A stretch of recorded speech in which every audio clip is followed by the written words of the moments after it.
بسم اللہ الرحمن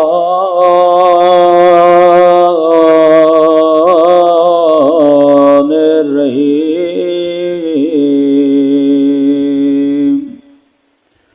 الحمد للہ رب العالمین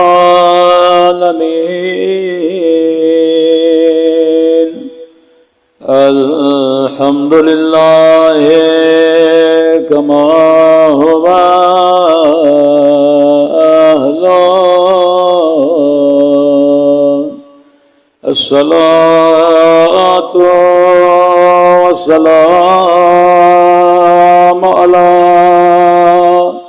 سید المرسلین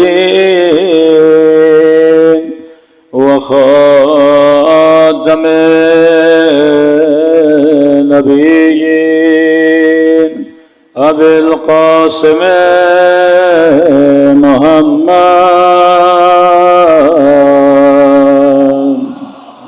صلی اللہ وعلی آلہ الطیبین الطاہرین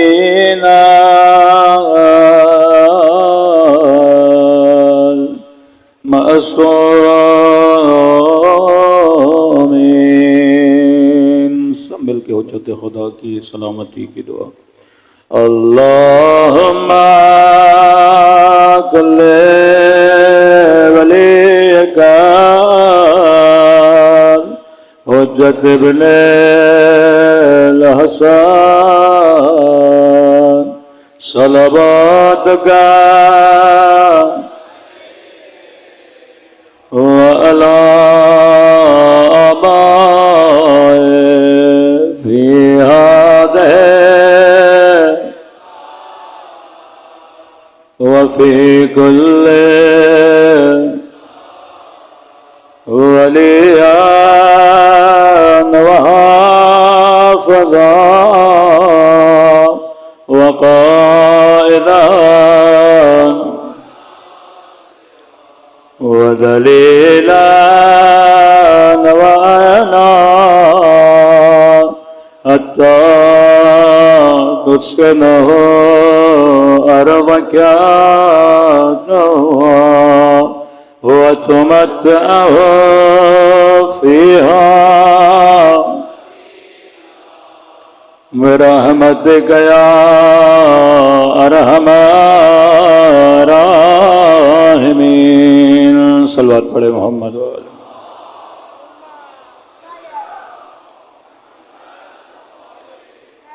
بسم اللہ الرحمن الرحیم رب اشرح لی صدری ویسر لی امری واحلل عقدۃ من لسانی یفقہوا قولی، اما بعد فقط قال سبحانہ وتعالی اہدنا الصراط المستقیم۔ صلوات پڑھے محمد وعلی محمد۔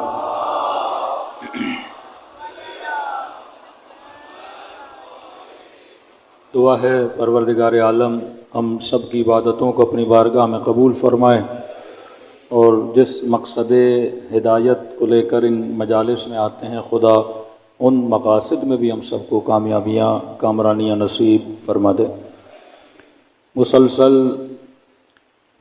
دا سیکریٹ نیٹ ورک آف اہل البیت علیہ الصلاۃ والسلام پہ گفتگو ہو رہی ہے کہ اہل بیت کا وہ نیٹ ورک جس میں کچھ ہدایتیں علنی، کچھ معاملات اہل بیت کے چھپے ہوئے، جس کے نتیجے میں آج عالم اسلام میں اہل بیت کے اتنے چاہنے والے موجود ہیں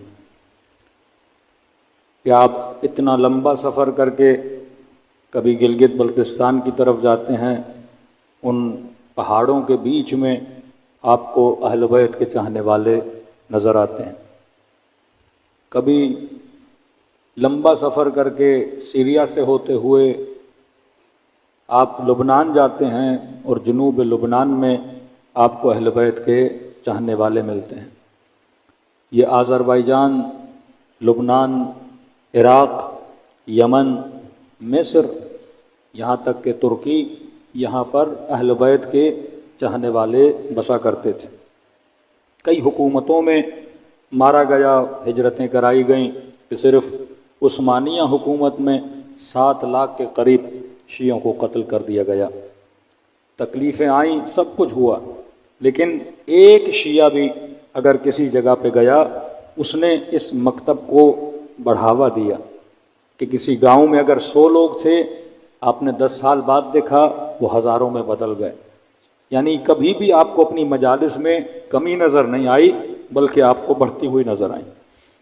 کئی لوگ اسی مجمع میں ایسے ہوں گے جو جدی پشتی شیعہ نہیں ہیں، یعنی بتائیں گے کہ ہمارے والد شیعہ ہوئے، کئی تو ابھی ملتے ہیں کہ مولانا ہم فلاں مسئلے کی وجہ سے، فلاں بیاں کی وجہ سے کیا ہو گئے، مکتب اہل بیت میں آ گئے۔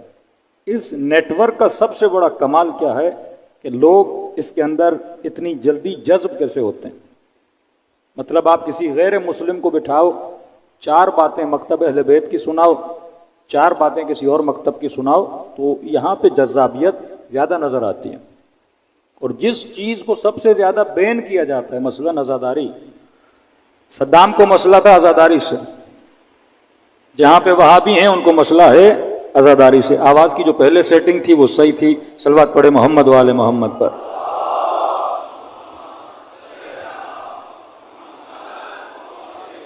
میری گزارش ہوگی لاؤڈ والے صاحب سے، یہ بار بار چھیڑ خانی نہیں کریں، شروع میں جو سیٹنگ تھی اسی کو رکھیں، بارے دیگر صلوات پڑھے محمد والے محمد۔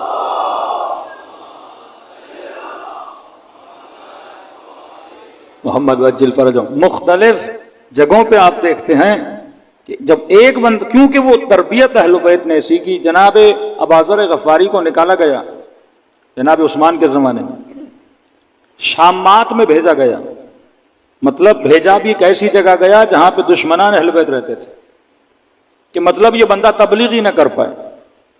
ایک انسان اسلامی معاشرے میں رہے اور تبلیغ کرے اور آپ اس کو نکال کے کسی کفرستان میں بھیج دیں، وہاں نہ کوئی اللہ ہے، نہ کوئی اللہ کی بات سنے گا، نہ کوئی روزے کے لیے سنے گا۔ مثلا دن رات ایک بندے کو تبلیغ کا شوق ہو، آپ اسے بھیج دو مثلا کسی امریکن سوسائٹی میں، آسٹریلیا کے کسی شہر میں جہاں سارے کے سارے کرسچن رہتے ہیں، اب وہ وہاں کیا تبلیغ کرے گا حجاب کی؟ جرمنی کا ایک چرچ دکھایا کہ مولانا یہاں کا سب سے پرانا چرچ ہے، تو ہم نے کہا بھی کیا حال ہے؟ پتا چلا وہاں چرچ کو انہوں نے پب بنا دیا ہے۔ جن کے دین کا یہ حال ہو چکا ہے کہ جن کی عبادت گاہیں آج کلب اور پب بن رہی ہیں، اور ایسے معاشرے میں مثلا کسی کو بھیج دیا جائے تو وہ کیا تبلیغ کرے گا؟ لیکن یہ ابوذر غفاری تھے، جس علاقے شامات میں جناب ابوذر کو بھیجا گیا، آج اسی علاقے کو جنوب لبنان سے جانا جاتا ہے اور حزب اللہ لبنان سے جانا جاتا ہے۔ کس کی تبلیغ کا اثر ہے؟ یہ جناب ابوذر غفاری کی تبلیغ کا اثر ہے۔ یہ وہ نیٹ ورک کی ٹریننگز تھیں اہل بیت علیہ السلام نے۔ اب ہمارے پاس کوئی بڑا جادو کی چھڑی تو نہیں ہے، سب سے بڑا ہتھیار جو خدا نے دیا ہے وہ عقل کا ہتھیار ہے۔ اس نیٹ ورک کی جہاں سے فیڈنگ ہوتی ہے وہ کیا ہے؟ عقل اور حکمت ہے، عدالت ہے، کہ ہم نے کسی بھی صاحب عقل بندے کو کہو کہ قاتل اور مقتول برابر ہیں، کہے گا نہیں۔ ظالم اور مظلوم برابر ہے، کہے گا نہیں۔ میں نے آج نیو رضویہ میں یہ جملہ کہا کہ میں نے کہا کہ آج ہمارے 8 سال کا بچہ بھی کنفیوز نہیں ہے محبت اور نفرت میں۔ کسی بھی مجمع سے شیعہ بچے کو اٹھا اور پوچھو کہ یزید پہ لعنت ہونی چاہیے کہ نہیں، وہ یقین سے اور عقل سے دلیل دے کر کہے گا کہ یزید لعنتی ہے۔ اور کل کسی بندے کا انٹرویو سن رہا تھا اور اس کا اپنا بندہ جو اہل سنت ہے وہ اسے کہہ رہا ہے کہ آپ یزید پہ لعنت بھیجو، کہہ رہا نہیں یزید نے امام علی مقام مولا حسین کے اس میں ظلم تو کیا ہے لیکن ہم لعنت نہیں بھیجتے۔ یعنی اتنا پڑھ لکھ کر بھی ان کا مفتی آج کنفیوز ہے کہ ٹک ٹاک پہ، فیس بک پہ، انسٹاگرام پہ 4-5 ملین سبسکرپشن حاصل کرنے کے بعد بھی ان کے اندر یہ صلاحیت نہیں ہے کہ قوم کو یہ بتا سکیں کہ قابل لعنت کون ہے اور قابل رحمت کون ہے۔ یہ کنفیوژن اس امت میں پایا جاتا ہے کہ جہاں پہ صحیح اور غلط کی تمیز ان کا مولوی نہیں بتا سکتا کہ رائٹ کیا ہے اور رونگ کیا ہے۔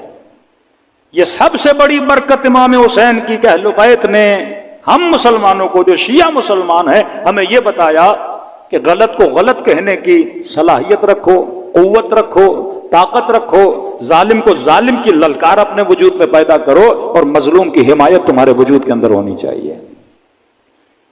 اور یہی ہمت کربلا تھی کہ آج بھی اسرائیل کے مقابلے میں اگر ڈٹ کے کوئی کھڑا ہے، علی کا چاہنے والا کھڑا ہے۔ آج بھی استعمار کے مقابلے میں اگر کوئی ڈٹ کے کھڑا ہے، یہ کوئی دو رائے نہیں ہے، کسی سے جا کے پوچھ لیجیے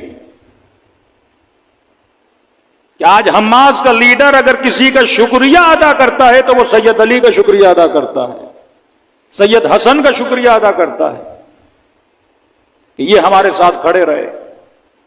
یہ حوصلہ، یہ ٹریننگ ان نسلوں کو کہاں سے ملی؟ یہ فلسفہ کربلا سے ملی۔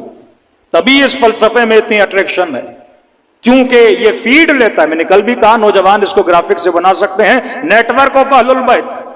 اس نیٹ ورک کو چلانے والے اہل البیت اور قرآن جہاں سے فیڈ لے رہا ہے وہ عقل اور حکمت۔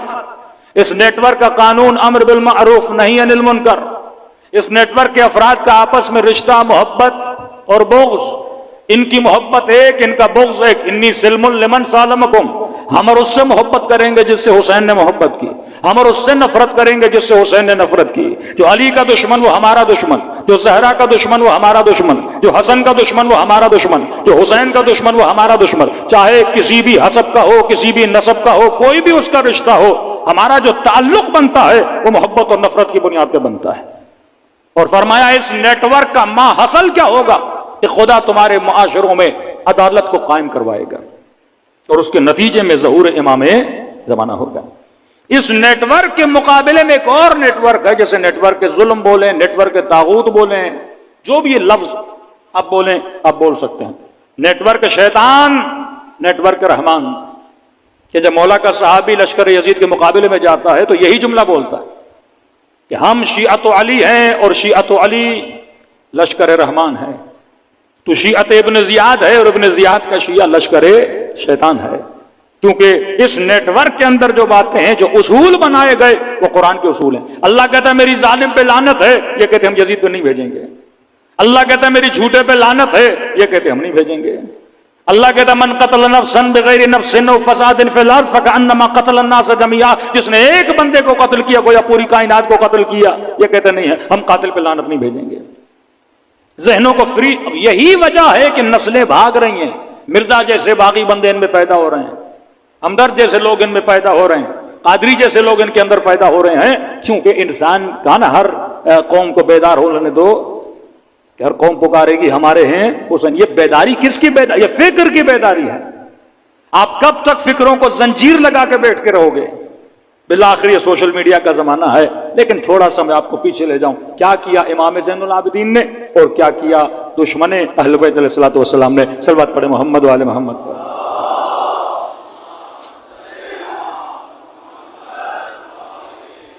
سب سے بڑا کام جو کل ہم نے عرض کیا کہ امام زین العابدین اس خفقان کے زمانے میں پہلا کام یہ کیا کہ سب سے زیادہ امام نے غلام خریدے اور بیچے، کہ جن کا عدد 50,000 کے قریب آتا ہے۔ ایک تو امام نے اس غلامی والے اصول کو اس معاشرے میں توڑا کہ رسول خدا کو یہ پسند نہیں تھا کہ عرب میں انسان کو خریدا اور بیچا جائے۔ انہوں نے مفتی بٹھائے، مولوی بٹھائے، قوانین بنائے تاکہ یہ بزنس چلتا رہے۔ امام نے اس بزنس کو ختم کیا، کیونکہ عمر کے زمانے کے بعد سب سے زیادہ فتوحات اسلامی ہوئی۔ پھر 20 سال معاویہ کا زمانہ، جب فتوحات اسلامی ہوئی تو روم سے غلام، ایران سے غلام، مصر سے غلام، بھرمار تھی غلاموں کی۔ کیا آپ سنتے ہیں جس نے قتل کیا خلیفہ ثانی کو وہ بھی مثلاً ایک ایرانی تھا، وہ بھی غلام تھا، کسی صحابی کا غلام تھا۔ اور یہ غلام جب اس معاشرے میں آتے تھے ایسا نہیں کوئی ان پڑھ ہوتے تھے۔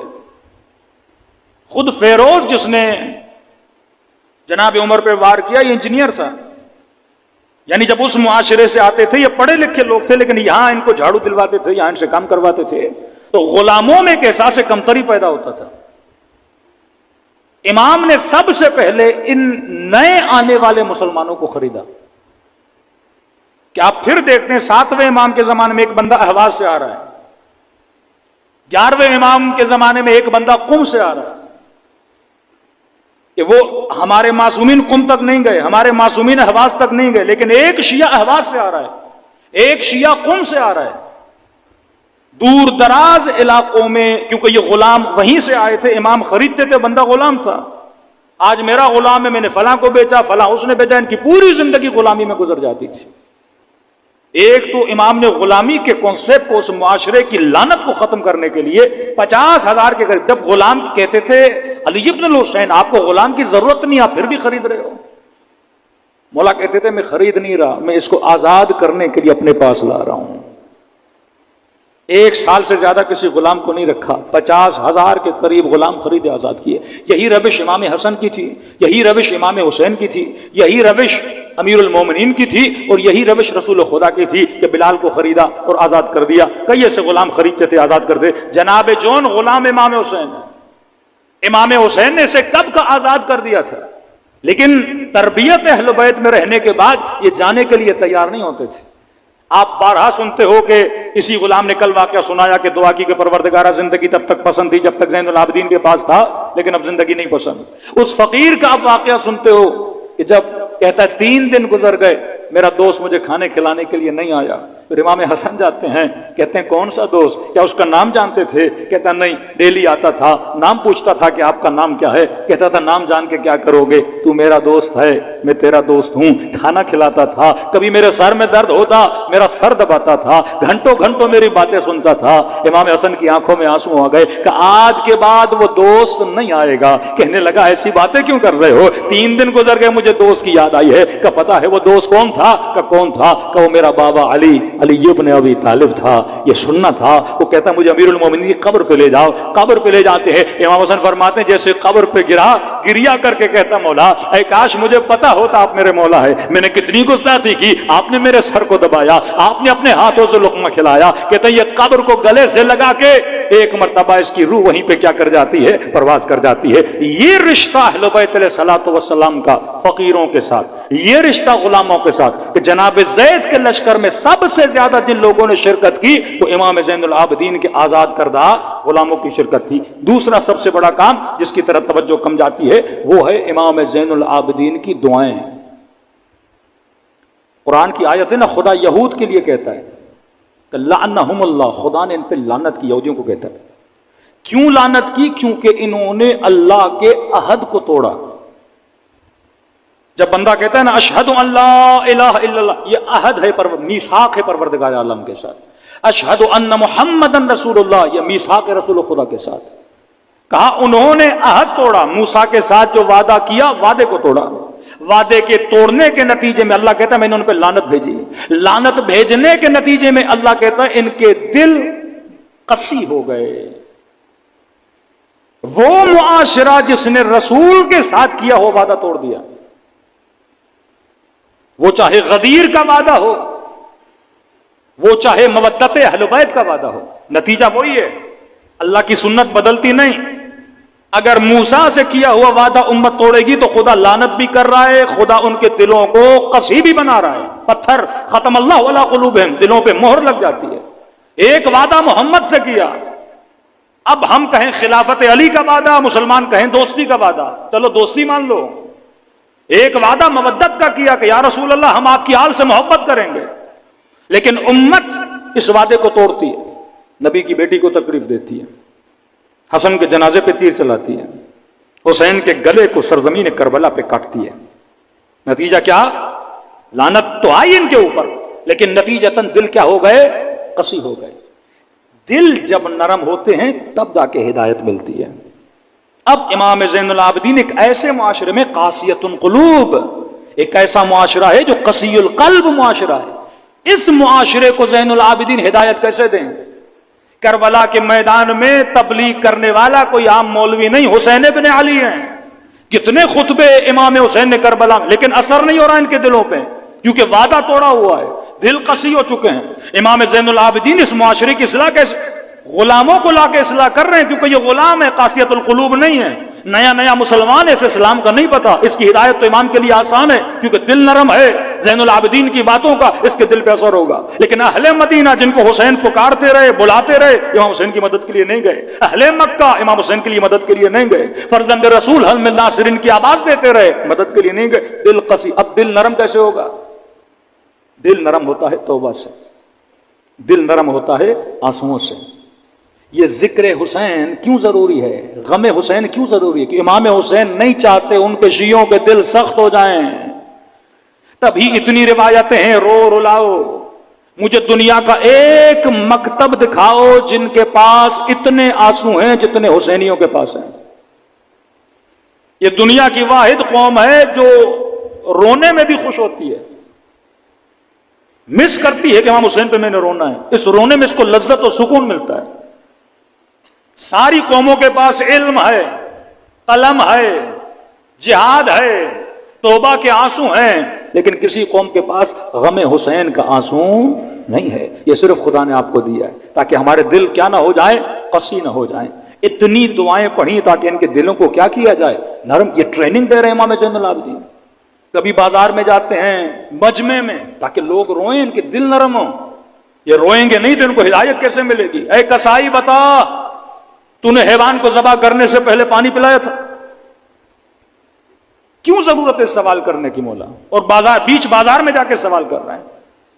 کوئی دوسرا امام آپ کو نظر آتا ہے کہ وضو کرتے ہوئے روئے، کسی جوان کی شادی میں جائے روئے، کسی چھوٹی بچی کو دیکھے روئے، بازار میں جائے کسی حیوان کو ذبح ہوتے ہوئے دیکھے روئے، کسائی گوشت دے رہا ہے گوشت کو دیکھ کے روئے؟ کوئی امام نہیں ملتا، کیونکہ امام کا زمانہ قاسیت القلوب کا زمانہ ہے. دل قسی ہو چکے ہیں شہادت حسین کے بعد. یہ لوگ سن رہے ہیں، سمعت بذالک فرضیت بہ، انہوں نے سنا اور قتل حسین پہ راضی ہو گئے. جس طرح آج کا معاشرہ بے حس معاشرہ کہ اسے یہ فکر نہیں کہ یزید لانتی ہے کہ نہیں، اس پہ لعنت بھیجنی کہ نہیں. یہ قاسیت القلوب ہے. تبھی وہ لوگ جو یزید پہ لعنت نہیں بھیجتے، خدا نے شکلوں پر بھی پھٹکار ڈالی ہوئی ہے ایسے لوگوں کے. آپ دیکھیے نا، ہم چھوٹے ہوتے تھے جب پاکستان آئے تو اپنے والد کو کہتے تھے یہ پاکستان میں بعض لوگوں کی شکلیں ایسے کیوں ہوتی ہیں. اب میں اس شعبے کا نام نہیں لوں گا کہیں برا نہ لگ جائے بعض لوگوں کو. میں نے کہا ان کی شکل دیکھ کے بندے کو خوف لگتا ہے. کھڑا ہماری حفاظت کریے لیکن لگتا ہے کوئی ڈاکو کھڑا ہے.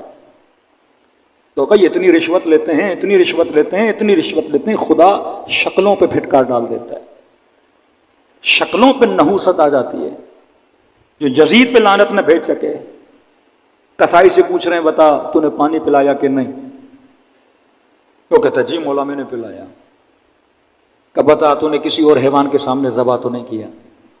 کہتا نہیں مولا مجھے پتا ہے حیوان کو حیوان کے سامنے ذبح نہیں کیا جاتا.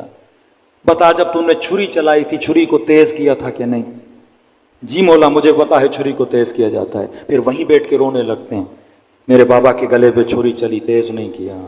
ہاں تو نے حیوان کو پانی پلایا، انہوں نے میرے اصغر کو پانی نہیں پلایا. تو نے بکرے کو بکرے کے سامنے ذبح نہیں کیا، انہوں نے بھائی کو بہن کے سامنے ذبح کیا. تاکہ دل نرم ہو جائیں. یہ لوگ روئیں. وَابْكُوا كَثِيرًا وَاضْحَكُوا قَلِيلًا، اللہ کہتا ہے زیادہ رویا کرو کم ہنسا کرو. دوسرا انہوں نے آل محمد کو اپنی سلواتوں سے کاٹ دیا تھا. کہ میں نے کل عرض کیا کہ صلح امام حسن اور شہادت امام حسین میں 20 سال کا فاصلہ ہے. 20 سال میں کس کی حکومت تھی؟ امیر شام کی حکومت تھی. جن لوگوں کو کوفے میں رکھا گیا تھا وہ لوگ تھے جو امیر المومنین کے محب نہیں تھے. عمرو عاص کا بیٹا، خالد کا بیٹا، مغیرہ، زیاد ابن ابی، یہ وہ لوگ ہیں جو معصومین سے زیادہ محبت نہیں کرتے تھے. اور امیر المومنین کے جو محب تھے یا ان کو نکالا گیا یا ان کو مارا گیا. کہ محرم کے 2 دن پہلے جناب میثم تمار کو شہید کر دیا جاتا ہے. بس پتہ لگا یہ علی کا چاہنے والا ہے، قتل کر دیا جاتا تھا. اب 20 سال کا اتنا لمبا عرصہ، ظاہر ہے اس عوام پر اتنے اثرات اس معاشرے کے پڑے تھے. تو محمد اور آل محمد آتا تو سب سمجھ جاتے نا، آل کو نکال دیا انہوں نے. کسی آپ دعائے کمیل پڑھتے ہیں، صلوات اس میں نادر و شادر آخر میں. دعائے عرفہ پڑھتے ہیں، صلوات نادر و شادر ہے، بہت کم ہے. لیکن آپ مولا زین العابدین کی جتنی دعائیں اٹھائیں، ہر دوسری لائن میں ایک صلوات ہے. کیوں؟ تاکہ اس معاشرے کو محمد کے ساتھ آل محمد سننے کی عادت ہو جائے، تاکہ معاشرے کو پتا چلے کہ آل محمد کی قیمت، آل محمد کا وقار، آل محمد کی عزت کتنی ہے. شہادت امام حسین نے کہ جب بنو عباس نے بنو امیہ کو گرانے کے لیے جو نعرہ بلند کیا تھا وہ بھی یہ تھا، یا لسارات الحسین، کہ ہم امام حسین، ہم رشتہ دار ہیں رسول خدا کے، ہم چچازاد ہیں اہل بیت علیہ الصلوۃ والسلام کے. مامون جب امام رضا سے ملتا ہے تو رشتہ داری کرتا ہے. خلفاء میں جس خلیفے نے سب سے زیادہ اظہار محبت کیا لوگوں کو دھوکہ دینے کے لیے، مامون تھا. یہاں تک کہ ماحول ایسا بن گیا کہ وہ مدینے سے امام رضا کو اٹھا کے لاتا ہے، اپنا ولی عہد بناتا ہے. مطلب جب میں مر جاؤں تو خلیفہ کون ہے؟ امام رضا ہے، صرف لوگوں کو دھوکہ دینے کے لیے. کبھی امام رضا خراسان نہیں گئے، لیکن نیٹ ورک کتنا مضبوط ہے کہ ہزاروں کی تعداد میں لوگ صرف فرزند رسول کی ایک حدیث کو لکھنے کے لیے ہزاروں کی تعداد میں مجمع آتا ہے.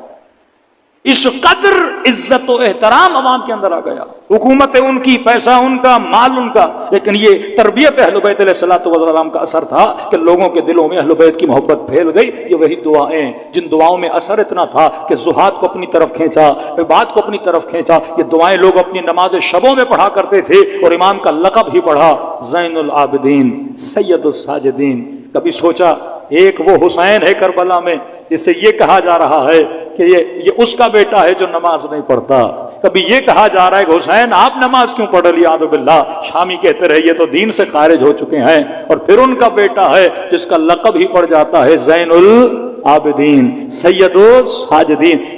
لقب کو دیکھا کرو، کس زمانے میں لقب پڑا اور کیوں پڑا. مطلب اس زمانے میں اس لقب کی ضرورت تھی تاکہ امام زین العابدین کے بعد کوئی یہ نہ کہہ سکے کہ اہل بیت علیہ الصلوۃ والسلام عبادت نہیں کرتے تھے یا نماز نہیں پڑھتے تھے. اب تصور تقوی آتا تھا تو امام المتقین یاد آتا تھا، مومن کا نام آتا تھا تو امیر المومنین نام آتا تھا، سجدے کا تصور آتا تھا تو سید الساجدین یاد آتا تھا، عبادت کا تصور آتا تھا تو زین العابدین یاد آتا تھا، کسی سچائی کا تصور آتا تھا تو صادق آل محمد امام جعفر صادق یاد آتا تھا. صلوات پڑھے محمد و آل محمد.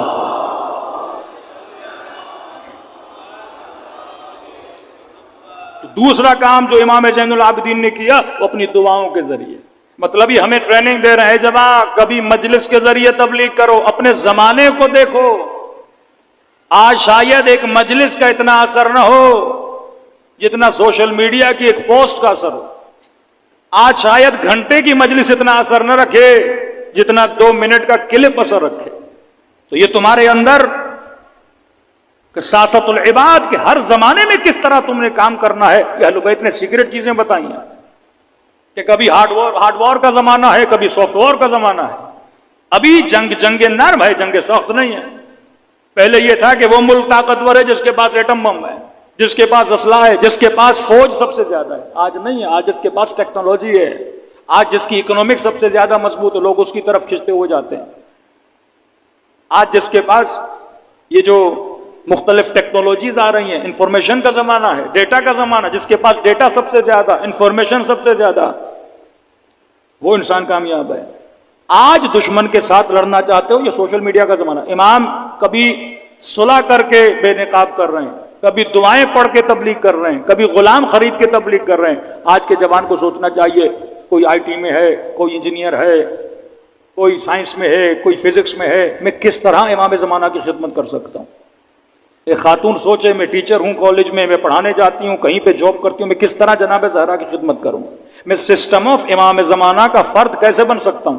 اگر مجھے اس نیٹ ورک کا فرد بننا ہے تو میں نے صرف پیغام احیو امرنا، معصوم فرماتے ہیں ہمارے امر کو زندہ کرو، ہمارے فرمان کو زندہ کرو. تو جتنا آپ فرمان اہل بیت کو زندہ کریں گے اتنا یہ نیٹ ورک کیا ہوگا، زندگی اس نیٹ ورک کو ملے گی، اور جتنا یہ مضبوط ہوگا اتنی جلدی امام زمانہ کا ظہور بھی ہوگا. اب تھوڑی دیر کے لیے آپ شام کے ماحول کو سمجھیے، پھر آپ کو پتا چلے گا کہ اہل بیت کا مقابلہ اور سامنا کن لوگوں کے ساتھ. شام آزاد ہوا عمر کے زمانے میں، خلیفہ ثانی. شام کا سب سے پہلا والی یزید ابن ابی سفیان، معاویہ کا بھائی. اس کے بعد خلیفہ بنا معاویہ ابن ابی سفیان. اس کے بعد خلیفے بنے یزید، یزید کے بعد پھر معاویہ. مطلب شامیوں نے علی نہیں دیکھا، شامیوں نے رسول نہیں دیکھا. آپ سمجھو آپ ایک نئے ملک کو فتح کرتے ہو، اور جب سے ملک فتح ہوا ان کے حکمران بنو امیہ تھے. ایک اسلام کا ورژن مدینے میں تھا جنہوں نے رسول کو دیکھا تھا، ایک اسلام کا ورژن مکے میں تھا جنہوں نے رسول کو دیکھا تھا، ایک اسلام کا ورژن کوفے میں تھا جنہوں نے علی کو بھی دیکھا، حسن کو بھی دیکھا، اور خلفاء کو جانتے تھے وہ لوگ، کیونکہ آنا جانا تھا. مدینے والے لوگ یہاں آتے تھے، یہ وہاں جاتے تھے. اس شہر کو آباد غالباً سعد بن نبی وقاص سے کس نے آباد کیا؟ یہ شہر کوفہ رسول خدا کے زمانے میں نہیں تھا، رسول کے بعد یہ شہر آباد ہوا، اور اتنی کثرت سے آباد ہوا کہ اس میں بڑی بڑی آبادی آئی. اب شام کے لوگ وہ ہیں جنہوں نے رسول دیکھا نہیں، جنہوں نے علی دیکھا نہیں، جو علی کو جانتے نہیں. اب شامیوں کو جو بنی امیہ نے بتایا وہی علی تھا ان کے ذہن میں. مطلب ایک شامی اگر یہ کہہ رہا ہے کہ علی ابن ابی طالب کی شہادت مسجد میں ہوئی ہے، اور تعجباً پوچھ رہا ہے کہ کیا علی بھی نماز پڑھتے تھے، وہ لٹرلی یہ بلیو کرتا تھا کہ علی نماز نہیں پڑھتا. اس کی ذہن سازی ایسی کی گئی تھی. شامی کا قصور نہیں ہے کہ میں نے پرسوں کی مجلس میں کہا، جب وزیرستان کے بعض لوگوں کو یہ بتایا جائے کہ شیعوں کے کان بڑے ہوتے ہیں اور ان کی دم ہوتی ہے، وہ یہی سمجھے گا کیونکہ اس نے کبھی شیعہ دیکھا ہی نہیں. تبھی علماء کہتے ہیں جلوس نکال تاکہ یہ دیکھیں کہ دمیں بھی نہیں ہیں، تاکہ یہ دیکھ سکیں کہ شیعہ کیسا ہوتا ہے. کہ مولانا ایک گاؤں ہے، 2 گھر شیعوں کے ہیں، کیا ضرورت ہے جلوس نکالنے کی؟ 50 گھر غیر شیعوں کے ہیں. یہ جلوس مارکیٹنگ ہے آپ کی، کہ جو اپنے بچے کو حسین کا نام نہیں سنانا چاہتا، ہم روڈ پہ نکل کے اس کے بچے کو حسین کا نام بھی سنائیں اور یہ بھی بتائیں کہ یزید کون تھا. یہ سینس اہل بیت نے تب دیا جب مارکیٹنگ، جب میڈیا کی کوئی وقت ہی نہیں تھی. یا آپ سمجھتے ہیں آپ کا مکتب صرف مجلسوں سے بڑا؟ نہیں، جلوسوں سے بڑا. کئی لوگ جلوسوں کی وجہ سے آئے، نام حسین سنا، محبت حسین دیکھی، آپ کی سبیلیں، آپ کا نظر، آپ کا نیاز. الناس عبید الاحسان، انسان احسان کا بندہ ہے. جو حسین کا نیاز کھائے گا وہ کبھی حسین کی نمک حرامی نہیں کرے گا. جب کیوں کا شربت نہ پیو، نیاز نہ کھاؤ، مجلسوں میں نہ جاؤ. ابھی تو میں ٹک ٹاک والے مفتی صاحب کو سن رہا تھا، اب پہلے کافر بولا مجلسوں میں نہ جاؤ، اب یہ نہج آئی ہے، کہتے ہیں بھائی بحث نہیں کرو شیعوں سے، بس بولو آپ جو کر رہے ہو صحیح ہو، ہم جو کر رہے ہیں. اب یہ نوبت آئی ہے. ان کو پتا ہے بحث کریں گے جواب تو ہے ہی نہیں، کیونکہ اتنے سوال ان کے اپنوں نے کھڑے کر دیے. اب کہتے ہیں جو ملے اسے بولو بھائی آپ ماتم کر رہے ہو، کرو جو کرتے ہو کرو، ہمیں کیوں بولتے ہو؟ ہم اپنی جگہ خوش، تم اپنی جگہ خوش. اے کاش یہ تم 20 سال پہلے بولتے ہیں نا، تم اپنی جگہ خوش ہم اپنی جگہ خوش. 40 سال پہلے بولتے ہیں نا، پہلے پتھر مارے، پھر گولیاں ماری، پھر بموں سے مارا کہ یہ مجلس نہ کرے. اب یہ نوبت آئی، ان کے بچے سوال کر رہے ہیں کیونکہ یہ مکتب ہے. یہ ٹریننگ کیوں دی؟ جلوس کا مطلب کیا ہے؟ تاکہ گلی گلی جاؤ، نام حسین جو نہیں بھی سننا چاہتا اس کے کان میں حسین کا نام ٹکرائے. نوحے چلاؤ تاکہ ان کو پتا چلے امام حسین کی کوئی بیٹی تھی، ظلم ہوا، کوئی نبی کی نواسی تھی جس کی چادر چھینی گئی، کچھ اہل بیت تھے جن کو بازاروں میں لے جایا گیا. پھر ان کے ذہنوں میں سوال پیدا ہو، وہ کون تھا جو دربار میں لے کر گیا؟ وہ کون تھا جس نے یہ حکم دیا کہ نبی کے نواسے کا گلا کاٹا جائے؟ جب کون تک آئیں گے آپ کا آدھا مسئلہ حل ہو جائے گا. صلوات پڑھے محمد والے محمد.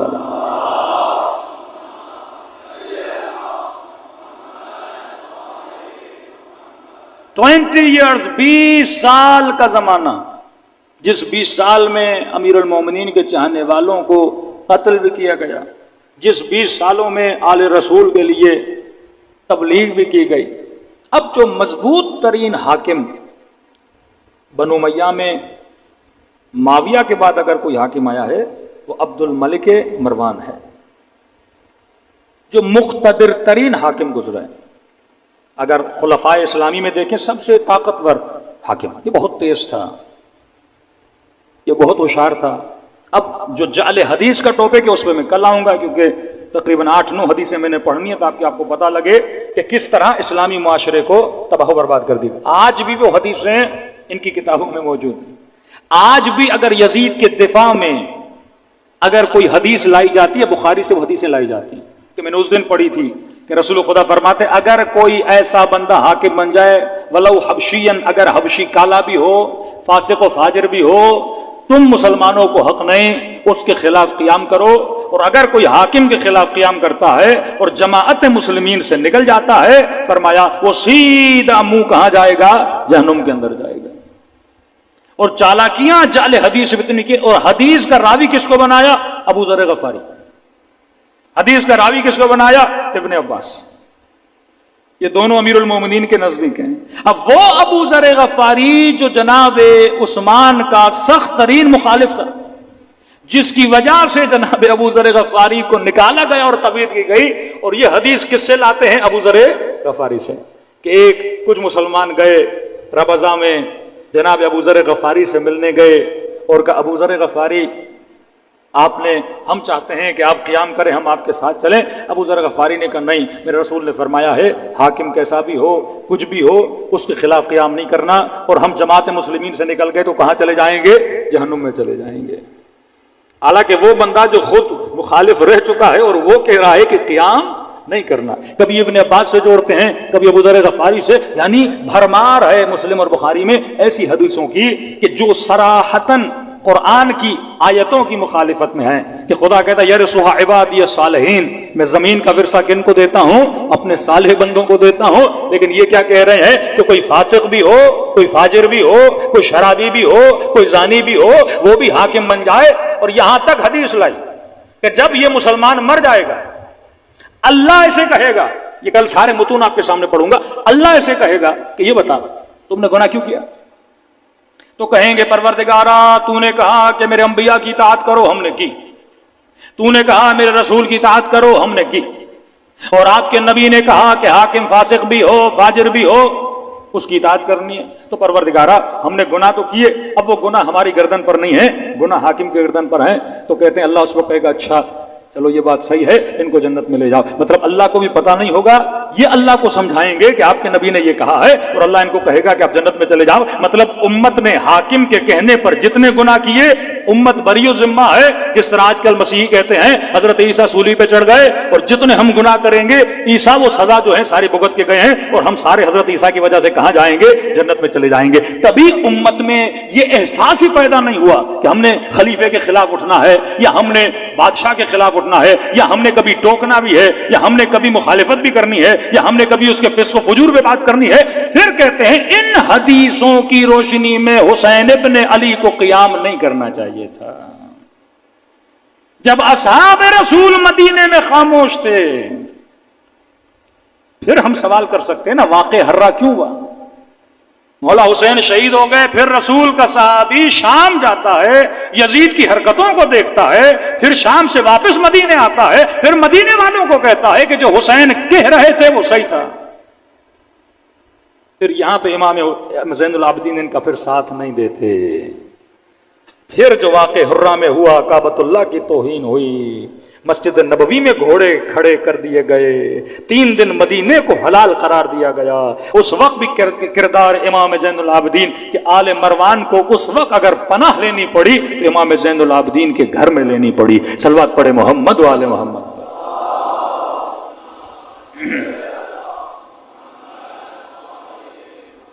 اب عبد الملک مروان مضبوط ترین حاکم کہ ان کی حکومت میں اسلامی جغرافیائی حدود چین کے بارڈر تک جا چکی تھی۔ انہوں نے بہت کام کیے ان حکومتوں میں، اپنا درہم دینار کے سکے انہوں نے چھپوائے۔ یہ اصطلاح مسلم یہ عبد الملک مروان نے بنائی، یعنی پہلے مسلمان ایک دوسرے کو مسلمان نہیں کہتے تھے، کہتے تھے مومن ہے یا مہاجر ہے۔ انہوں نے یہ نام دلایا مسلمانوں کو کہ جب مخاطب ہو تو کیا کہو، یہ مسلمین ہیں۔ دوسرا، انہوں نے عوام کے اندر جذبات دیکھے بنو امیہ کے خلاف، تو انہوں نے اپنے ہی رشتہ داروں سے اظہار برات کیا، کیونکہ یہ چچا زاد تھے امیر شام کے، ان سے اظہار برات کیا۔ پہلی حکومتوں میں جتنی حدیثیں بنی تھیں اکثر راوی شامی تھے، اور اتنی جعل حدیث کی گئی۔ انہوں نے ایک نیا کام کیا، انہوں نے کہا اب کیونکہ واقعاً شام کے لوگ ہماری باتوں پر اب دھیان نہیں دے رہے ہیں، کیونکہ شامی مسلمان نہیں تھے، ان کو مسلمان بنایا، عدالت کا نعرہ لگا کے وہ قتل کر رہے ہیں، اسلام میں قتل نہیں ہے، اسلام میں عدالت ہے، اسلام میں حکمت ہے۔ انہوں نے دیکھا بھائی آپ بھی وہی کام کر رہے ہو، کعبۃ اللہ کو کوئی گرا رہا ہے، وہی قاتل، وہی غارت، تو لوگوں کے اندر بھی احساس بیزاری پیدا ہوا، تو انہوں نے بنو امیہ سے اظہار ابزار کیا، اور کچھ راویان حدیث کو جو مدینے کے تھے ان کو شام بلایا کہ اب منبر پر کوئی ایسا بندہ نہیں بیٹھے گا جو شامی ہو، لوگوں کا بھروسہ جیتنے کے لیے مدینے سے بندہ بلایا، اس کا نام بھی کل بتاؤں گا، صحابی رسول، اسے بلایا تاکہ اب وہ لوگوں کو حدیث سنائے کہ رسول خدا نے یہ کہا، رسول خدا نے یہ کہا، تاکہ اہل شام کو یقین ہو کہ یہ کیا کہہ رہے ہیں، سچ کہہ رہے ہیں۔ ان کو پوری اور نیٹ ورک عبد الملک مروان کا اتنا مضبوط تھا، اگر یہ کوئی فیصلہ کرتے تھے، کہتے ہیں ودن 6 منتھ پورے عالم اسلام کی حدود میں وہ فیصلہ پہنچ جاتا تھا۔ اب مدینے میں حکومت عبداللہ ابن زبیر کی، ان دونوں کا آپس میں ٹکر ہوتا ہے۔ اب شام کے لوگ مدینے جانا چاہتے ہیں، ان کو پتا ہے کہ ہم نے 20 سال یا اتنے سال شامیوں کو مدینے نہیں جانے دیا، شامیوں نے کبھی اصحاب رسول کی حدیثیں نہیں سنی۔ اب اگر کوئی شامی مدینے چلا جاتا، رسول خدا کی بات کو سنتا، یہ بڑا تعجب کرتے تھے۔ ایک شامی مدینے آتا تھا، امام زین العابدین سے ملتا تھا، فوراً اس کا مائنڈ چینج، کہتے ہم نے جو سنا ہے ویسا تو کچھ بھی نہیں ہے۔ امام حسن سے ملتے تھے، گالیاں دیتے تھے، لیکن امام حسن کا کردار دیکھتے تھے، پریشان ہو کے پوچھتے تھے، ارے جو ہمیں بتایا گیا وہ اور ہے، جو ہمیں دکھایا جا رہا ہے وہ اور ہے۔ جنگ صفین میں آتے تھے، امیر المومنین سے ملتے تھے، یہ فوراً بدل جاتے تھے، ارے جو ہمیں کہا گیا وہ علی اور ہے، جو ہم دیکھ رہے ہیں وہ علی اور ہے، جو حسن بتایا گیا وہ اور ہے، جو دکھا رہے ہیں وہ اور ہے۔ بالکل اسی طرح آج جو شیعہ ان کو بتایا گیا وہ اور ہے، حقیقت میں جو شیعہ ہے وہ اور ہے۔ اس قدر مضبوط ان کا پروپیگنڈا تھا، لہٰذا عبد الملک نہیں چاہتا تھا کہ یہ لوگ مدینے جائیں، تو کہتے ہیں ایک حدیث اس نے بنوائی، جعلی حدیث، کسی نے حدیث بنائی کہ رسول خدا نے فرمایا کہ صرف 3 مسجدیں احترام والی نہیں ہیں، مسجد اقصیٰ کا بھی بہت بڑا احترام ہے، اور فرمایا جب نبی معراج پر گئے تھے تو اس پتھر پہ پاؤں رکھ کے گئے تھے، جو پتھر کہاں ہے، مسجد اقصیٰ میں ہے، اور اس پتھر کی عبادت کرنا بالکل ایسے ہے جیسے خانہ خدا کی طواف کرنے عبادت کرنا، تاکہ یہ شامی مدینے نہ جائیں۔ یہ سارے شامی کہاں جاتے تھے، فلسطین جاتے تھے، صرف اس نیت سے کہ اگر ہم مکے نہیں جا سکتے تو وہی ثواب ہم کہاں کمانے جائیں، ہم فلسطین میں کمانے جائیں۔ صلوات پڑھے محمد و آل محمد پر۔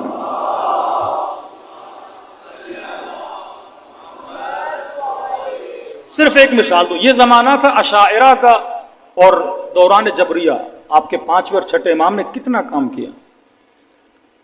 کہتے ہیں جب یہ خلیفہ بنا، اس نے جو خطبہ دیا، اس نے اپنے زمانے میں امر بالمعروف پر پابندی لگائی۔ پہلا خطبہ دیا کہ اے لوگو، تم دوسروں کو تقوی کی دعوت دیتے ہو اور تمہارے اندر خود تقوی نہیں ہے، تو لہذا تمہیں کسی اور کو تقوی کی دعوت دینے کی ضرورت بھی نہیں ہے، اور کہا آج کے بعد اگر کوئی مجھے کہے گا نا کہ متقی بن جا، میں سب سے پہلے اس کا گلا کاٹوں گا۔ اب امت جانتی ہے کہ یہ بندہ کیسا ہے۔ جب حملہ کیا حجاج کے ہاتھوں مدینے پر، امام زین العابدین نے کہا تھا عبداللہ ابن زبیر کا گلا ایسے کاٹے جائے گا جیسے بکرے کا گلا کاٹا جاتا ہے۔ عبداللہ ابن زبیر کو ذبح کر دیا گیا، اس کی حکومت مدینے پر بھی آ گئی۔ منجنیقوں سے حجاج ابن یوسف کے ہاتھوں سے کعبۃ اللہ کو زخمی کیا، حجر اسود اس واقعے میں ٹوٹا۔ یہ وہ زمانہ تھا جب انہوں نے حملہ، اب لوگ دیکھتے تھے کیسا بندہ ہے۔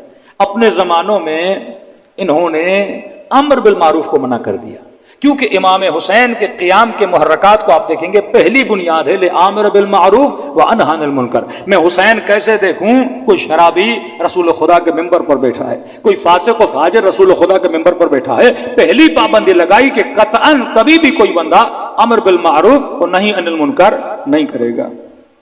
دوسرا، پورے عالم اسلام میں ایک قرآن کی قرات کو عام کیا۔ اس کی نیت یہ تھی کہ جتنے بھی اسلامی ممالک ہیں وہاں پہ صرف ایک ورژن چلے، جس طرح آج ہمارے کوئی حنفی ہے، کوئی شافعی ہے، کوئی کیا نہیں، کہ پورے عالم اسلام میں ایک ورژن کو عام کیا جائے، اور ایک ورژن کو عام کر دیا گیا، منع حدیث کر دی گئی۔ وہی حدیثیں جو حکومت سے آتی تھی وہ لوگوں کو سنائی جاتی تھی، کسی بندے کو اجازت نہیں تھی کہ وہ بندہ کیا کرے، کسی حاکم پہ تبلیغ کرے۔ اب حاکم تو بن گیا، عوام کے اندر مباحث شروع ہو گئے۔